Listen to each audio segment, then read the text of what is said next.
রমজানের প্রথম দিন থেকেই ঈদের যেন একটা আমেজ চলে আসছে, সাথে বাড়ছে একজন সেলসম্যানের ব্যস্ততার গল্প।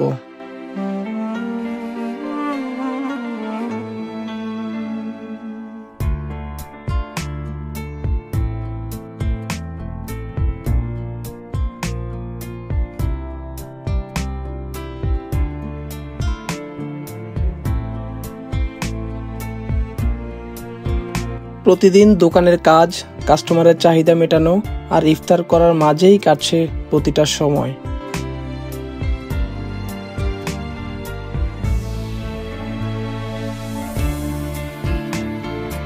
একজন সেলসম্যানের নেচার থাকে পানির মতো স্বচ্ছ। সে চেষ্টা করে কাস্টমারের চাহিদা মতো পণ্য দেখানোর।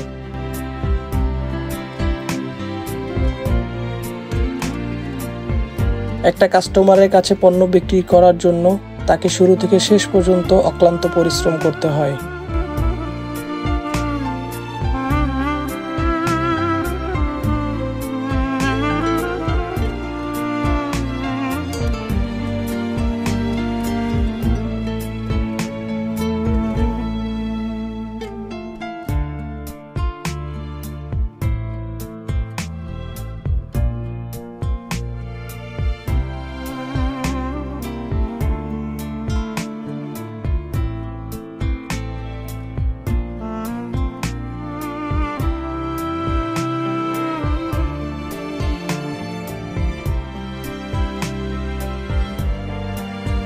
দিন শেষে যখন সন্ধ্যা নেমে আসে, তখন ইফতারের কথাটা মাথায় আসে। সবার জন্য ইফতারের যোগান দেওয়াটা প্রধান কাজ হিসেবে মূল্যায়ন করা হয়।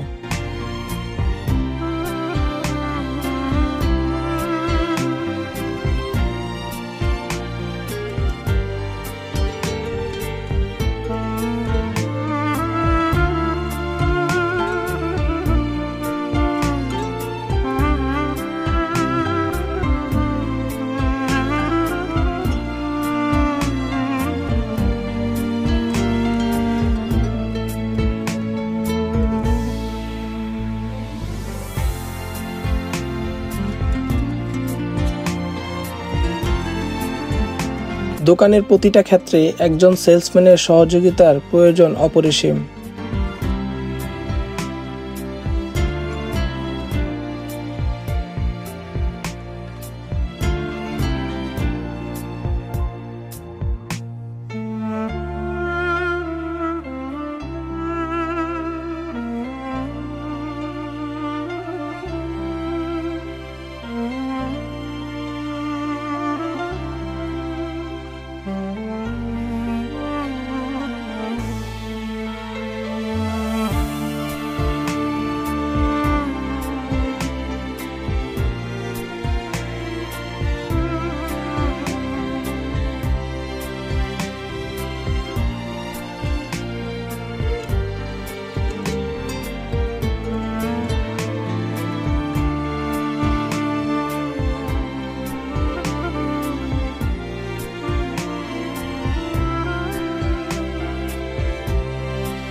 আসসালামু আলাইকুম মা, কেমন আছেন? এই তো আলহামদুলিল্লাহ ভালো। ইফতার করছেন? রোজার শেষের দিকে তো কাস্টমারের অনেক চাপ, তাও করলাম আলহামদুলিল্লাহ। বাসার সবাই কেমন আছে? আচ্ছা মা, ওই যে টাকা পাঠাইছি, সবাইরে মার্কেট করে দিও, ঠিক আছে? দেখি মা, সময় পাইলে একটা পাঞ্জাবি নিয়ে নিব না, তোমার ওইটা টেনশন করা লাগবে না মা। দোকানে অনেক কাস্টমার তো তো এখন রাখি। আর শুনো, হ্যাঁ শুনো মা, ঈদের নামাজ পড়া আমি রওনা দিব। আচ্ছা ঠিক আছে, তুমি কিন্তু সবাইরে মার্কেট করে দিও, হ্যাঁ? আর আমার নিয়ে টেনশন করা লাগবে না, আমি ঈদের নামাজ পড়া পরে সকালে রওনা দিয়ে দেবো।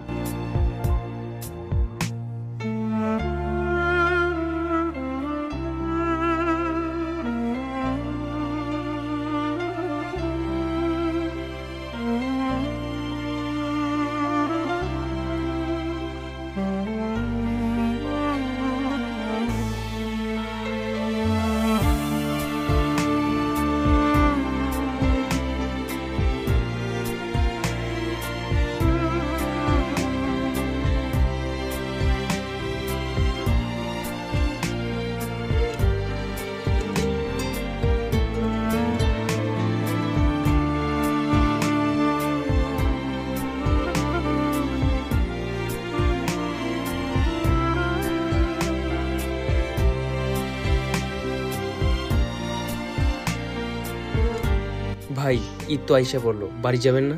যাবো রে ভাই। খালাম্মারে টাকা পাঠাইছেন ঈদের মার্কেট করার জন্য? পাঠাইছি, আম্মা সবার জন্য কিনে নিয়ে নিব। আপনি কিছু নিলেন না ঈদের জন্য ভাই? দেখি যাওয়ার আগে একটা পাঞ্জাবি নিয়ে নিব। ওই যে কাস্টমারটাকে একটু দেখো তো।